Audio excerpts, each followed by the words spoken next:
Assalamualaikum warahmatullahi wabarakatuh. Selamat berjumpa di Realita TV di acara Sarita Sarinya Berita. Ya, kali ini kita menyoroti tentang harga minyak goreng nih ya. Sudah sekian lama langka sampai antri, banyak korban jiwa. Ada beberapa ibu-ibu yang meregang nyawa hanya karena antri minyak goreng yang harga 14.000 begitu per liternya. Nah, tentunya kita semua menantikan apa ini solusi terbaik dari pemerintah. Sempat ada harapan ketika Kemendak ya dipanggil DPR, begitu ya, kita berharap ada solusi yang terbaik. Tapi setelah Kemendak yang dipanggil Jokowi, solusinya sudah keluar ya. Ternyata solusinya adalah HET atau harga eceran tertinggi ya, malah dinaikkan, dilepas gitu ya, malah naik harganya menjadi 25.000 per liter. Nah, ini tentunya berdampak. Mungkin kita langsung berdiskusi ini dengan dua narasumber kita.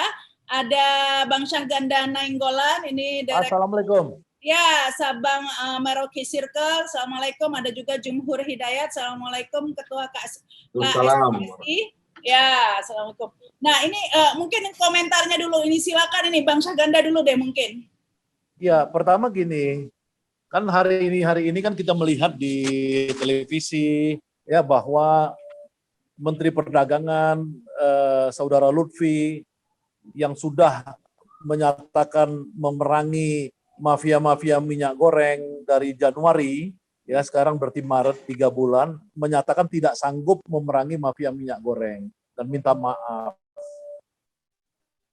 Nah, kemudian Saudara Menteri Perdagangan atas nama negara mengatakan akan terus mengupayakan agar mafia-mafia itu bisa dipenjara, ya kan? Nah, pertanyaan pertama sebenarnya yang disebut mafia minyak goreng itu siapa? Ya, itu kan Saudara Lutfi, Menteri Perdagangan harus menyebutkan karena dia pasti tahu dia Menteri Perdagangan. Nah, kedua, kenapa di Malaysia ya yang nomor 2 produsen terbesar minyak goreng itu harga per hari ini yang dilansir oleh media nasional Kompas ya per hari ini di kompas.com mereka itu per kilonya itu Rp8.500. Kalau dikonversi jadi liter kan kira-kira 7.600. Minyak bagus loh, memang curah di plastik-plastik itu. Tapi itu bagus sekali di Malaysia. Nah, minyak yang kemasan paling bagus di sana itu per kilo itu yang kemasan itu sekarang 19.000 atau dikonversi per liternya itu sekitar 17.000. Nah, kenapa di Alfa, misalkan tadi saya datang ke Alfa, saya tanya, Bu, sekarang minyak goreng ada Pak? Berapa? 49.000 per 2 liter. Ya, kalau per liter Bapak beli 25.000 di Alfa hari ini. Nah, bayangkan itu naiknya dari 10.000 sekarang jadi ujung-ujungnya akhirnya 25.000 per liter. Setelah 3 bulan, ya, saya beritahu pada saat bangsa Indonesia ini merdeka, satu-satu kalinya minyak goreng langka itu, yang paling lama baru sekarang, 3 bulan. Satu kali pernah langka di zaman Habibie, waktu saya dan Jumhur ada di pemerintahan Habibie, selesai dalam seminggu. Kita operasi pasar, negara hadir, dan itu kemudian tertib, pengusaha-pengusaha ketakutan, kemudian akhirnya dalam seminggu pasar mengkoreksi harga-harga yang melambung tinggi dan barang-barang ada kembali. Itu cuma seminggu. Sekarang 3 bulan dan tidak ada kepastian sampai sekarang. Ada apa? Persoalannya di mana? Yang mana yang disebut persoalan? Apakah yang disebut Lutfi Menteri Perdagangan itu persoalan? Ada mafia-mafia? Kalau ada, kalau benar itu persoalannya, kenapa? Nah, menurut saya begini, kenapa zaman Habibie itu bisa dikontrol dalam seminggu? Kenapa di Malaysia, negara yang tetangga, berbatasan sama-sama jagoannya minyak goreng, harganya jauh lebih murah daripada Indonesia? Karena di sana itu negara itu dikelola oleh rakyat. Ya, kalau di sini negara dikelola oleh pedagang. Ya, baik Jokowi sendiri sebagai pedagang mebel, Lutfi sebagai pedagang macam-macam ya pedagangnya, semua Sandiaga Uno pedagang, Erick Thohir pedagang, semua pedagang yang berkuasa, Luhut Panjaitan pedagang. Nah, sesama pedagang mereka nggak bisa, orang-orang minyak goreng ini kan bilang, lu kan kita sama-sama pedagang, cincailah. Ya kan, mana bisa lu atul-atul gua. Ya kan, nggak bisa ngatur-atur itu. Karena apa? Karena sesama pedagang itu ada kode etik, sesama bus kota nggak boleh saling mendahului. Nah, kalau zaman Habibie karena pemerintah dari rakyat, atau di Malaysia dari rakyat, atau zaman Gus Dur, zaman apa, itu nggak berani. Nah, inilah persoalan pokoknya, karena negara kita ini dikelola oleh pedagang. Sehingga apa? Sehingga ini semua mereka itu dalam teori Karl Marx, Marxis, ya, who control the state? Siapa yang kontrol negara? Kalau kaum pedagang yang kontrol negara, ya, maka rakyat pasti sengsara. Ya, kalau yang kontrol itu rakyat atau kaum buruh, kalau kata Karl Marx itu kaum buruh, itu maka rakyatnya yang bahagia. Nah, sekarang silahkan aja. Ke depan ini, setelah Jokowi masih mau pilih kaum pedagang, ya pasti minyak, bukan hanya minyak goreng, besok gula, kemudian gas, kemudian macam-macam naik, apalagi ini mau perang dunia ketiga, ini gila, nggak terkendali. Itu dari saya pengantarnya, terima kasih. Ya memang seperti itu ya Bang Sangganda, selalu digilir sebenarnya dari dulu, habis minyak goreng, kedelai, tempe, daging, terigu, cabai, bawang, selalu gitu jadi kayak permainan begitu langka, selalu dikatakan mafia-mafia, tapi tidak pernah ketahuan wujudnya, mafianya ini siapa begitu ya. Ini silakan nih Bang Jumhur. Ya, saya analisis sosial sosial politiknya atau ekonomi politiknya, saya rasa Bung Saganda udah benar ya. Cuma saya mau nambahin fakta aja bahwa memang aneh juga. Jadi saya kemarin pergi ke satu daerah ya di Sumatera menanyakan upah minimum di sana, dan ternyata upah minimum di sana tuh Bung Igan cuma bisa beli 7 kg beras. Dan 92 tahun yang lalu, waktu Bung Karno di pengadilan Bandung, itu Landrat Bandung, itu satu hari buruh itu bisa memberi 6 kg beras. Berarti setelah 92 tahun, jarak dari sejak Bung Karno pidato diadili sampai saya kemarin datang ke Sumatera itu, 92 tahun jaraknya, hanya naik 1 kilogram. Itu Bang Igan. Nah, ini kan tragis gitu ya.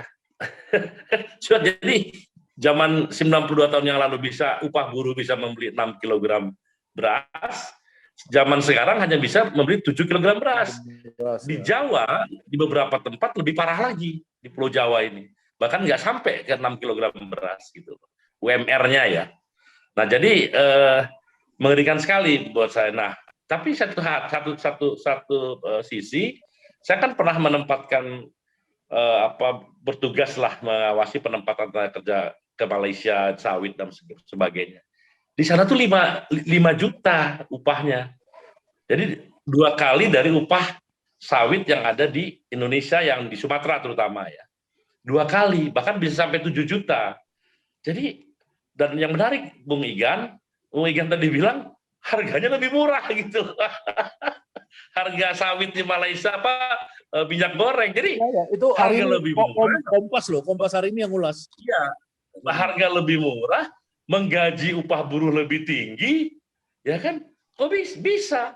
Nah, di kita menggaji buruh rendah, harganya mahal. Marginnya si oligarki ini luar biasa menurut saya begitu loh.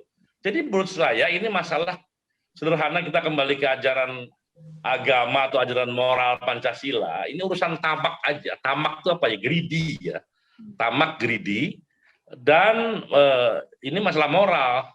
Tidak hanya, jadi ketamakan dan kerakusan itu di-endorse oleh negara gitu. Menurut saya begitu. Jadi negara ya tidak, bahkan di-endorse dengan kata-kata lain tidak mampu. Tadi kan Menteri Perdagangan bilang tidak mampu mengatasi mafia. Berarti kan kalau negara tidak mampu, sama aja mempersilahkan, mengendorse gitu loh. Karena tidak mungkin negara tidak mampu gitu. Karena tanahnya punya negara, ya kan? HGU punya negara. Kemudian pupuk, pabrik pupuk semua juga punya negara.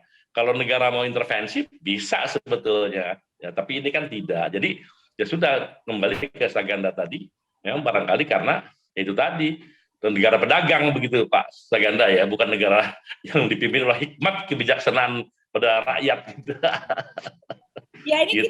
kita ingat ini ya, bahwa kasus serupa misalnya PCR. ketika itu sempat 2 juta begitu kan tes PCR, padahal di negara lain, di India dibandingkan negara lain jauh lebih murah, ada yang 100.000 saja. Kemudian pemerintah intervensi begitu ya. Nah, yang lebih parah saat ini nih Bang Saganda, kita penghasil sawit, udah begitu biaya SDM-nya lebih murah, ya, ongkos tenaga kerjanya lebih murah, tapi jualnya lebih mahal dari negara Malaysia yang ongkos tenaga kerjanya lebih mahal, demikian juga kita penghasil sawit yang lebih besar. Nah ini tentunya kita harapkan sebenarnya seperti PCR begitu diintervensi oleh pemerintah seharusnya. Ya, jadi saya cerita 2 hal ya. Pertama, saya itu berdebat dengan namanya Abu Rizal Bakri, ya tahun 2012 ketika saya tanya dia waktu itu mau bangun 5 juta hektar sawit dengan kelompok Sinarmas. Ya ini bukan saya mengutip nama Sinarmas ini jelek-jelekin, enggak ada. Ini mereka mau merencanakan. Nah saya kemudian bilang, Bang, saya bilang, supir saya itu punya abang di Bengkulu, punya 5 hektar. Ya tadinya dia punya 2 hektar karena transmigrasi, kemudian dia kumpul-kumpul jadi 5 hektar, dia baru pulang haji. Ya, abang imagine nggak kalau abang sama Sinarmas menguasai 5 juta hektar, ya, kemudian itu dibagikan aja jadi 1 juta orang yang milikin masing-masing 5 hektar, maka 1 juta orang naik haji setiap tahun, gara-gara punya hanya 5 hektar. Konglo-konglo ini sudahlah, untuk apa lagi megang tanah? Mereka udah kaya-kaya, mereka main aja di high tech, main di teknologi, main di derivatif, main di industrialisasi. Tanah-tanah ini semua kembalikan pada rakyat, karena dengan 5 hektar rakyat, dia bisa naik haji. Oke, itu satu. Yang cerita saya kedua, waktu saya sama Jumhur itu saya staf khusus Menteri Koperasi Adi Sasono. Waktu itu zaman Habibie. Datanglah pengusaha Robert Kwok, raja tanah, raja gulanya Malaysia. Ketemu sama Adi Sasono dan Muslimin Nasution. Minta tanah. Ya kan, kemudian Pak Adi bilang, oke, sekarang kita deal, saya kasih kamu tanah ratusan ribu hektar. Pembagiannya bagaimana antara kamu dengan negara nanti diwakili oleh koperasi. Nah Robert Kwok bilang, oke Mas Adi, saya 70, ya koperasi 30. Kemudian Pak Adi bilang, bagaimana kalau dibalik? Ya, kamu pengusaha 30, koperasi 70. Robert Kwok bingung, wah nggak bisa begitu dong Pak Adi, kita kan pengusaha, kita yang punya modal. Nah, Pak Adi bilang, modal kamu atau modal bank? Oh ya modal bank sih, oke modal bank kan tanggung jawab dari aset, dari perusahaan. Berarti kamu nggak punya modalnya dong dari bank. Oh iya Pak Adi, oke. Tapi kan saya mendevelop. Develop itu pakai apa? Konsultan Pak Adi. Sama kontraktor nanti yang, oke. Sekarang itu di-hire atau kamu yang mengerjakan? Di-hire Pak Adi, dibayar oleh perusahaan. Ya, berarti kan kamu nggak keluar uang. Sebenarnya kamu keluar apa? Kata Pak Adi Sasono ke Robert Kwok. Ada si Muslimin Nasution di situ. Saya di luar sih, saya staf khusus tidak diajak masuk.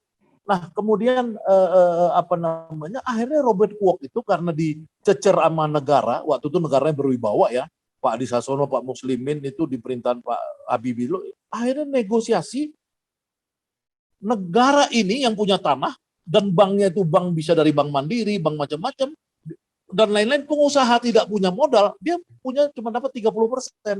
Itu udah oke. Udah oke. Kalau sekarang kan 60-40, ini satu riset baru yang saya baca tadi dari Institut Pertanian Bogor, itu pembagian kerjasama sekarang 60-40, rakyatnya 40, 60 pengusahanya. Ke depan tuh dibalik. Kalau ada kerjasama, ya semua tanah-tanah pengusaha ini yang kerjasama, pakai tanah negara atas nama HGU, tanah negara, itu dia itu harus bayar, dia tuh cuma dapat 30%. Nggak boleh lebih dari 30%. Nah kalau itu maka, itu kontrol harga itu bisa dilakukan oleh negara. Kalau negara tidak menguasai tanah-tanah, tidak menguasai kebijakan, itu kontrol harganya di pedagang. Dan negara ya seperti Jokowi, karena dia cuma merintahkan Lutfi dan kemudian dia kasih senang rakyat, kayak kalau dalam sejarah Roma ada gladiator, rakyat tepuk tangan, nonton, lapar-lapar, ngantri minyak goreng, apa-apa. Ini kan dia buat motor GP. Motor GP itu kan adalah untuk pengalihan menurut saya ya, bahwa supaya apa? Supaya rakyat itu lupa bahwa ada masalah minyak goreng, masalah gula naik ini belum lagi, ini belum lebaran, belum bulan puasa. Gila nggak? Ini menurut saya adalah baru satu persoalan. Ini akan ada terus selama perang dunia mau terjadi. gas naik, mie goreng nanti karena Ukraina itu akan menaikkan harga, kesulitan harga gandum, kemudian macam-macam bunga tinggi. Ini negara mau hancur.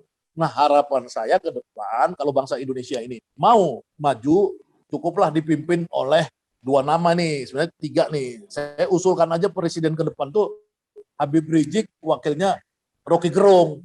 Itu aman kalau Habib Rizik sama Jumhur. Udah kalau itu aman bangsa ini. Semua harga bahasa murah, semua buruh kaya kalau Jumhur jadi wakil presiden. Tapi presidennya harus Habib Rizik. Itu loh.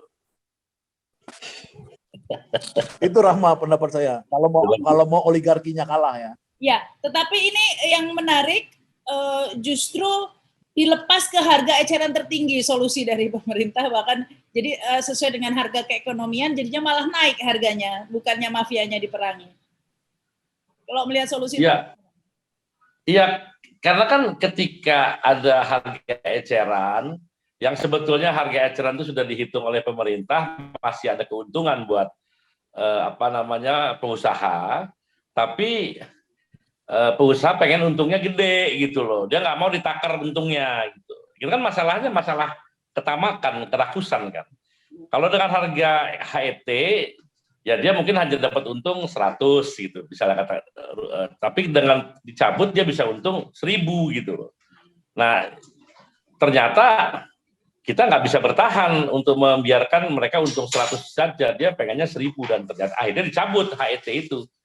Maka pasar yang menentukan. Nah, pasar itu kan nggak sempurna karena pemainnya kan hanya oligarki, penyuplainya hanya beberapa orang kan, beberapa perusahaan mensuplai, udah dia ngomong aja udah kita harganya sekian yuk, 20 ribuan, 25 ribuan, ya sudah, itu namanya ya itulah tadi saya bilang oligarki itu begitu mainnya, kartel kan, kartel minyak goreng gitu ya, artinya negara memang kalah kalau kayak begitu.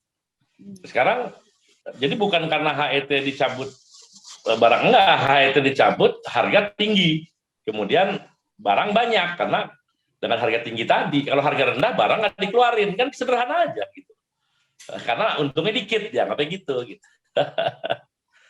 Jadi normal banget. Padahal harga-harga bahan pokok seharusnya itu kan diatur oleh pemerintah ya, karena kan kita bukan negara kapitalis juga, tidak seperti yang misalnya beras, gula, itu kan tidak bisa diserahkan oleh pasar harganya ya, dilepas ke harga keekonomian, mestinya harus ada HET memang. Tapi ini kenapa bahan gorengan termasuk bahan pokok, di Indonesia kan doyan gorengan. Ya, artinya kebijakan ekonomi ini semakin meninggalkan Pancasila, semakin meninggalkan wisdom kerakyatan. Ya, jadi kalau negara kalah, artinya negara meninggalkan Pancasila, pemerintah meninggalkan Pancasila, karena dalam Pancasila itu negara mengatur, ya nggak boleh kalah sama pasar, kira-kira begitulah. Dalam penjelasan epistemologinya kerakyatan itu seperti apa gitu. Nah, kalau kita kalah ya berarti kebijakan kita meninggalkan Pancasila, dan ini berbahaya. Rakyat kita akan bisa frustrasi kalau semuanya dilepaskan kepada itu, udah nanti semuanya melambung dan satu persatu rakyat kita kayak nggak bisa lagi berdaya gitu loh. Bahkan yang mati kelaparan ya, atau kelaparan kronis, stunting atau kurang gizi makin banyak kalau semuanya diserahkan kepada mekanisme pasar. Buat apa ada Pancasila kalau nggak diterapkan oleh yang berkuasa gitu loh. Jadi anti Pancasila. Kebijakan melepas harga HET adalah kebijakan yang anti Pancasila, dan karena itu berpotensi untuk diusut di kemudian hari. Seperti itu. Ini silakan Bang Saganda, nanti kalau misalnya ada jadi yang Rahma Sarita tadi katakan itu benar. Jadi gini, di dalam masyarakat bawah miskin ya, jadi 60% masyarakat menengah ke bawah itu dia mengeluarkan 67% untuk pangan, ya sisanya nanti untuk transportasi, untuk ini itu. Jadi kaum buruh yang dimana Jumhur adalah ketua umum organisasi buruh terbesar di Indonesia, dan saya juga Ketua Dewan Syariah Organisasi Buruh PPMI 98, Jumhur KSPSI, itu kaum buruh itu 60-67% bahkan lebih itu dikeluarkan untuk sektor pangan. Dan khususnya minyak goreng, itu pengeluaran yang besar. Jadi jangan sangat menghantam. Untuk satu minyak goreng aja udah menghantam kaum buruh, ya, orang-orang kecil miskin kota dan lain-lain. Kasihan ini baru hantaman pertama, belum yang saya sebut tadi efek pandemi, ya, kemudian perang dunia ketiga yang akan diprediksi ini akan memanas terus, kemungkinan itu akan membuat semua harga-harga naik. Ya, kita importir BBM, kita impor 750.000 barel per hari. Ya, ini akan inflasi gila-gilaan ke depan. Ini ada shock yang akan menyakitkan masyarakat. Kita melihat efek pandemi dan kemiskinan ini, itu di Jakarta aja, di Semarang, di Tangsel, itu stunting, ya, atau saya kadang-kadang mensimpelkan itu busung lapar, walaupun secara akademis sering dipersoalkan itu berbeda, itu udah terjadi 1000 di Jakarta Timur aja.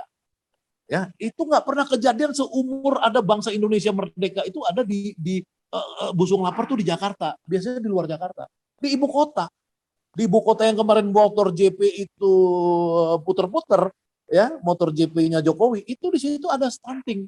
Itu udah gila, kegilaan yang paling dahsyat di dunia itu kalau atau stunting kerdil, ya, di dalam ibu kota, ya, itu udah diangkat oleh Rahma Sarita beberapa waktu lalu statement saya ini. Nah, jadi kembali kepada persoalan kita yang ke depan ini adalah apabila ini negara ini dikontrol oleh pedagang-pedagang ini sesuka hatinya, tanpa etika, ya, sesuka hatinya, padahal dia lihat nyata-nyata di Malaysia itu yang lebih rendah produksi minyak goreng dan CPO-nya, harganya itu lebih rendah, padahal mereka tuh income per kapitanya 3 kali lipat. Ya, harusnya harga mereka itu 3 kali lipat daripada harga Indonesia, tapi malah gitu, mereka jauh lebih murah. Padahal kita tuh income-nya itu sepertiga mereka income-nya lebih banyak.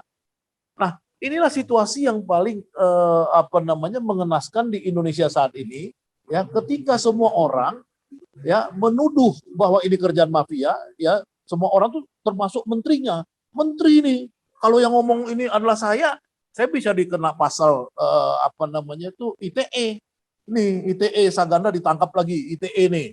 Ya kan? Enggak, ini ngomong Lutfi. Yang ngomong Lutfi Menteri Perdagangan bahwa ini mafia.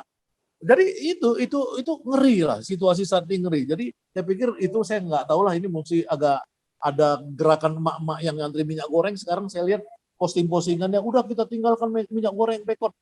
Menurut saya itu nggak mungkin, minyak goreng punya kita kok, ini bangsa-bangsa kita. Ini di mana-mana yang namanya konsep bangsa dan negara itu, sebuah negara, sebuah bangsa adalah milik rakyat. Jadi emak-emak itu jangan mau ngerebus, mau bakar apa segala, meninggalkan minyak goreng itu bekot, enggak. Itu demo aja itu semua ini, yang punya 7 atau 5 raksasa pemilik minyak goreng itu demo aja kantornya, kan kantornya kan pasti di Sudirman dan Tamrin. Kalau itu mereka di demo kemudian mereka tiba-tiba minyak goreng turun dan ada, berarti kan mafianya mereka. Baik, itu mungkin saran saya. Silakan ini yang terakhir nih Bang Jumhur. Ya, jadi kesimpulannya nggak bisa enggak, ya, kita harus terus kritis. Semua kekuatan masyarakat sipil harus berkonsolidasi untuk bersama-sama menyatakan bahwa ini satu kesalahan. Ini satu bukti adanya pelanggaran terhadap Pancasila, konstitusi, karena itu harga-harga bisa melambung dan sebagainya. Termasuk ya model ibu kota itu kan nggak masuk akal, ya, di kala situasi yang ibu kota baru, maksud saya. Ada ibu kota negara harus ratusan triliun, padahal ada orang kelaparan gitu loh. Ini kan nggak masuk akal gitu. Tapi menjadi masuk akal ketika dipimpin oleh kerakusan, keserakahan dari orang-orang yang menguasai pengambil keputusan, termasuk presiden gitu. Kalau presiden itu dibisiki oleh orang yang serakah, maka kebijakannya pun akan menguntungkan orang-orang yang serakah. Kita berharaplah tutup kuping terhadap bisikan orang-orang serakah dan buka telinga terhadap orang-orang seperti Saganda dan kawan-kawan, Rocky Gerung dan kawan-kawan, Mbak Sarita, Rahma Sarita dan kawan. Itu saja terakhir dari saya. Selamat berjuang. Ya, terus berjuang. Terima kasih ini ya, Bang Saganda juga Bang Jumhur Hidayat. Terima kasih. Tampaknya Ibu harus terus berjuang ini ya, berjuang keras. Sampai jumpa, Bung Jumhur. Merdeka. Menghadapi harga-harga yang naik, tentunya kita berharap ada terobosan kebijakan dari pemerintah, bukan hanya fokus mungkin yang disaksikan oleh masyarakat, ada motor GP atau camping di IKN atau mengatur logo halal, ngatur toa lah ya. Tapi kita berharap adalah aturan intervensi dari pemerintah terhadap sesuatu yang benar-benar berpengaruh langsung terhadap hajat hidup orang banyak. Nah, itu yang ditunggu-tunggu ya, bukan soal toa atau logo halal dan camping tadi pastinya ya. Kalau gini cara ya ini apakah silakan tulis di komen ya pendapatnya, apakah dengan kondisi saat ini ada yang masih kangen ini seperti kata Big Data untuk lanjut rezim Jokowi dengan kondisi seperti ini, silakan tulis di komen ya.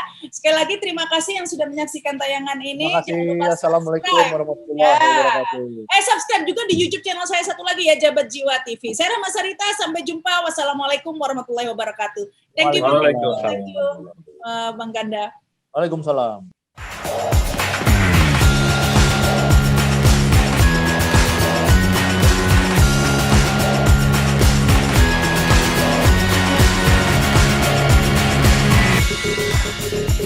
Thank you.